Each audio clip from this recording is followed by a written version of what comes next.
Plant के बारे में एक छोटा सा इंट्रोडक्शन देना चाहूंगी, क्योंकि आप सभी यहाँ पे आए हैं, आप सभी इच्छा रखते हैं कि जिस प्लांट के प्रांगण में आप सभी आए हैं, आप क्या क्या चीजें हैं, इसके बारे में क्या क्या महत्वपूर्ण जानकारियां हैं, इन सभी जानकारियों से मैं आप सभी को रूबरू करना चाहूंगी और प्लांट के विशेष प्लांट के ऊपर मैं प्रकाश डालना चाहूंगी।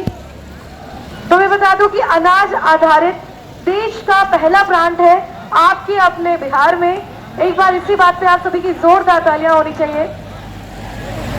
साथ ही आज मोतीपुर के औद्योगिक क्षेत्र में इथेनॉल प्लांट का उद्घाटन करने मुख्यमंत्री नीतीश कुमार आए थे, जहां इथेनॉल प्लांट का उद्घाटन करने के साथ साथ उन्होंने जनसंवाद भी की, लोगों को संबोधित भी किया, जहां उनका कहना था कि इस इथेनॉल प्लांट से कई लोगों को रोज़गार मिलेगा और जितना हो सके हम लोग लगे हुए हैं काम करने को लेकर।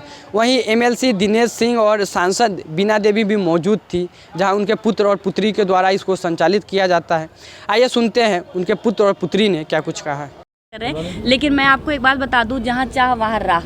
हम लोग दोनों युवा हैं और हम लोग दिन रात अगर 18 क्या 24 घंटा भी खड़ा होकर प्लांट लगाना पड़ता ना तो लगाते, क्योंकि ये प्लांट हम दोनों ने बाहर से पढ़ लिख के शिक्षा प्राप्त की है और हमने चाह लिया था कि हमें प्लांट लगाना है, हमें यहाँ को विकास देना है, यहाँ विकसित करना है। और ये प्लांट हम दोनों की मेहनत, हम दोनों की शिक्षा का प्रमाण तो है, लेकिन वैशाली लोकसभा के जनता के लिए ये उनके माननीय सांसद जी का सुनहरा तोहफा है। आगे क्या आपके प्लान है?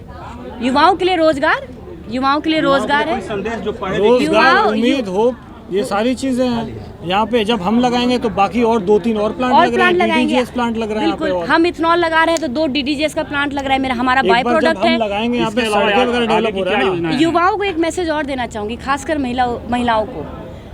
पूरे बिहार में इथेनॉल प्लांट में जब हम दोनों भाई बहन जाते थे मीटिंग करने, जब इथेनॉल का ये प्रोजेक्ट आया था, प्लांट आया था और सारे लोग अप्लाई किए थे, तो ये सबसे कम उम्र के इथेनॉल के वो है प्रमोटर है। और मैं एक लौती महिला थी, उस कमरा में बैठी रहती थी हर मीटिंग में, एक लौती। तो महिलाओं को कहना चाहूँगी कि घर से बाहर निकलिए और काम करिए। हम लोग, बिहार हमारा बहुत आगे बढ़ रहा है और हमें पुरुष महिला नहीं देखना है, दोनों मिलकर। युवाओं को कहूँगी खासकर कि हिम्मत करिए, हम लोग सबको साथ। महिलाओं को भी जगह है आपके यहाँ फैक्ट्री में? बिल्कुल जगह है। आप मेरे फैक्ट्री को घूम के देखिएगा तो आप देखिए हमारे जो वर्कर्स टॉयलेट भी हमने जो बनाया है, वहाँ मेल का अलग टॉयलेट है, फीमेल का अलग है। ये पूरा प्लांट तो प्लांट किया गया है महिला और पुरुष को ध्यान में रखते हुए। जब उद्योगपति ही महिला और पुरुष है तो यहाँ के एम्प्लॉयज भी तो रेशियो में आगे योजनाएं हैं। इसके बाद आपकी क्या आगे प्लान है? इसके बाद हम लोग इसको और विस्तार करेंगे, लेकिन अभी जैसे मेन प्लान तो हमारा यही है कि हम लोग इसको में नहीं, इथेनॉल पॉलिसी 2021 के आने के बाद पूरे देश में सबसे पहले प्लांट चालू होने जा रहा है भारत ऊर्जा। बेरोजगारों के लिए क्या है यहाँ?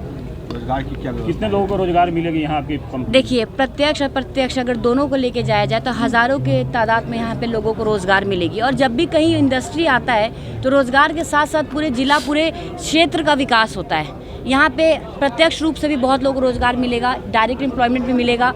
और मैं आपको ये भी बता दूं कि यहाँ पे काम करने वाले एक एक व्यक्ति बिहार के ही निवासी हैं। ये इसका प्रमाण आप खुद उनसे जाके पूछ सकते हैं। कैसे लोगों को यहाँ रोजगार मिलेगी, क्या क्वालिफिकेशन होगा, कैसे आप लोग इसका? यहाँ पे इंजीनियर्स की हमें इंजीनियर जो मैकेनिकल इंजीनियर, केमिकल इंजीनियर, यहाँ पे आपको इलेक्ट्रिकल इंजीनियर, ऑपरेटर्स जो टरबाइन चला रखे हो, बॉयलर चला रखे हो, अनेक प्रकार के ऑपरेटर्स की, HR की, अकाउंटेंट की, हर तरह के रोजगार की वो है। ऐसी चर्चाएं कि फैक्ट्री जब चालू होती है तो उसकी ध्वनि काफ़ी तेज होती है, जिससे आसपास के लोग प्रभावित होंगे, इस तरह की चर्चा हो रही है। आखिर क्या ये शुरुआती तौर पे खाली, उसके बाद वो कभी भी आवाज़ नहीं आएगा। जैसे मैंने पहले भी मीडिया के लोग आए थे, उनको समझाया था कि यहाँ पे ये जो नए तरीके के प्लांट आते हैं, इसमें तीनों टाइप का पोल्यूशन को एकदम बंद कर दिया जाता है। जैसे कि ESP लगा करके यहाँ पे जितना भी राख है उसको ट्रैप कर लेते हैं। ये प्लांट 0 लिक्विड डिस्चार्ज है, एक भी लिक्विड जो है, जो ड्रेन वाटर होगा खाली वही निकलेगा प्लांट से। सारा प्लांट पे रिसाइकिल होकर वाटर ट्रीटमेंट प्लांट से लग जाएगा, तो वो भी पोल्यूशन ख़त्म हो गया ना वाटर का, और एयर का भी ख़त्म हुआ। और नॉइज़ का जो तक की बात है, स्टार्टिंग तौर पे साफ़ सफाई करते हैं, कुछ बनाते हैं तो थोड़ा बहुत आता ही है, लेकिन 15-20 दिन बाद इसमें से नॉइज़ आना भी ख़त्म हो जाता है, फिर नहीं आता नॉइज़। ये बताइए कि आपके सामने और जानकारी मिले कि सरकारी प्लांट है, अभी तक उसका काम ही चल रहा है, आप इतने कम समय में कैसे कर लिए इसको? देखिए, कहते हैं एक